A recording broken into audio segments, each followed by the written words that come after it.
तो ये मुद्दा केवल विनायक सेन एक व्यक्ति का नहीं है। इतने बड़े हाई प्रोफाइल केस में जब इतना बड़ा मिसकैरेज ऑफ जस्टिस हो सकता है, तो आप सोचिए कि हिंदुस्तान में जितने हजारों राष्ट्रों के जो केसेस चल रहे हैं, उसमें लोगों की हालत क्या होगी। जिस दिन विनायक सेन, पीयूष गुहा और नारायण सान्याल के खिलाफ इस फर्जी मुकदमे में जज टीटी वर्मा ने आजीवन कारावास का सेंटेंस पास किया, उसी दिन रायपुर की एक अलग अदालत में असित सिंह गुप्ता, जो कि पब्लिशर है और एक रजिस्टर्ड अखबार निकालते थे world to win,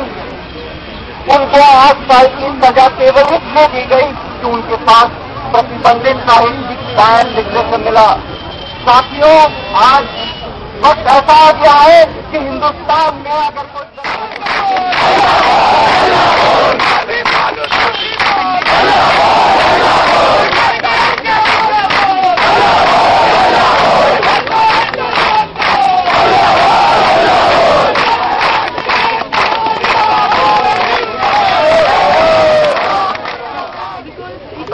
from everything we know that the judgment is not based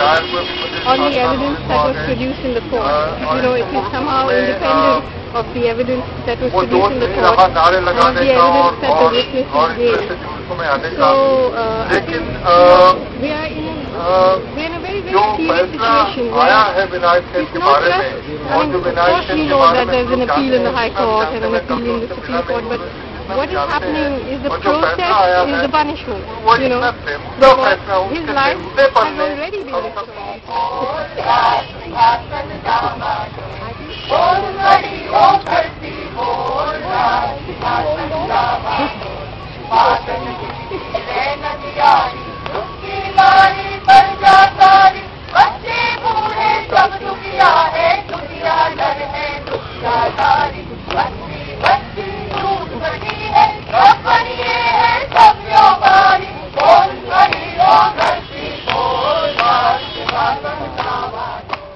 Aamir साहब, ये बताइए आप आज यहाँ इस प्रोटेस्ट में क्यों पार्टिसिपेट कर रहे हैं और ये प्रोटेस्ट किस बात पे? मैं यहाँ आया हूँ क्योंकि विनायक सेन को रायपुर के डिस्ट्रिक्ट कोर्ट ने सेंटेंस दिया है कि उनको लाइफ टाइम इम्प्रिजनमेंट दिया गया है। मैं यहाँ इसलिए आया हूँ कि बीइंग ए स्टूडेंट मेरा जब पार्टिसिपेशन हो रहा है यहाँ, उसका कारण ये है कि हमारा जो जुडिशियरी सिस्टम है और जो सो कॉल्ड डेमोक्रेसी है इस देश में, उसका जो कुरूपता है वो एकदम निकल के सामने आ रहा है कि विनायक सेन जैसे डॉक्टर को, जो कि सब लोग जानते हैं कि वो जनता के बीच में जाकर काम कर रहे हैं आदिवासियों के साथ में, और उनको आज एकदम से सिर्फ कोई बिना फैक्ट के सिर्फ इस बात पे कि आप आदिवासियों का साथ क्यों दे रहे हैं, आप उनको कई बार नेक्सलाइट बोल के या फलाना ढिमका बोल के उनको अनलॉफुल एक्टिविटीज में एनरोल करके उनको इस बार जो है जेल में डाला गया और उनको लाइफ इम्प्रिजनमेंट दिया गया। मतलब ये बात यहाँ पे आकर रुकती है कि कोई भी बात जो सो कॉल्ड लॉ है हमारे देश में, चाहे वो एंटी पीपल ही क्यों ना हो, उसके खिलाफ अगर आप बोलने जाते हैं या कोई ऐसा काम भी करते हैं तो आपको ये स्टेट सीधा का सीधा दबा देगी, कुचल देगी, आपके लिए कोई रास्ता छोड़ने वाली नहीं। ये जो है बेसिकली यूपी गवर्नमेंट ये हमें दिखाना चाह रही है इस सेंटेंस में। तो हमें लगता है कि इसका पुरजोर तरीके से हमको मुखालिफत करना चाहिए और मैं इसी में अपना पार्टिसिपेशन देने के लिए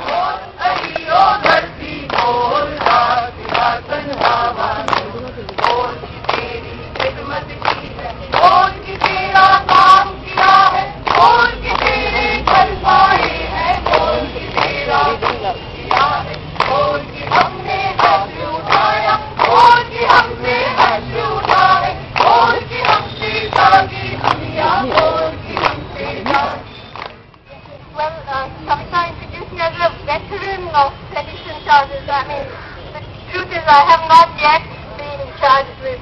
sedition, and I hope that will not happen, but we'll know in a little while.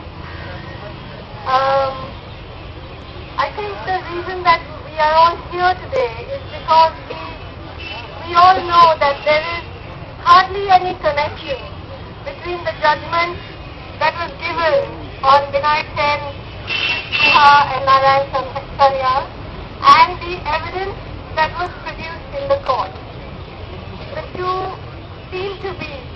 completely on separate tracks.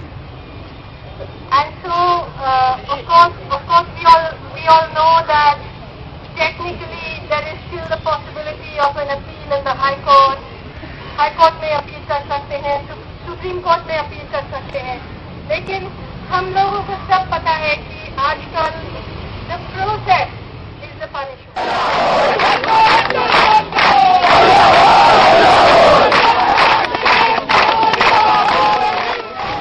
संजीवन साहब, ये बताइए कि आप यहाँ क्यों आए हैं, इस प्रोटेस्ट में आप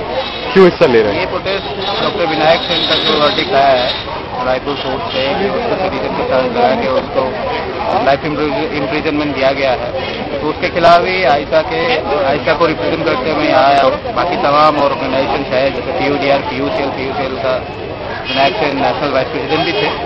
अभी भी है, तो उसी के लिए हम लोग मांग कर रहे हैं कि विनायक सेन का सेडिशन चार्ज लगाना सही नहीं है, क्योंकि यहाँ पर वायरन एंडरसन जैसे भोपाल गैस ट्रेजेडी का मेन ये था नायक, उसको छूट दिया गया है। उसके बाद आप देख सकते हैं कि कैसे बाबरी मस्जिद की वहाँ पर इलाहाबाद वर्डिक्ट किस तरीके से जुडिशरी अलग मोड़ पे पहुंच जाती है, और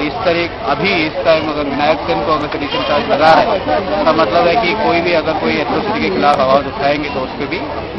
कुछ भी करके उसको मतलब बंद कर सकते हैं।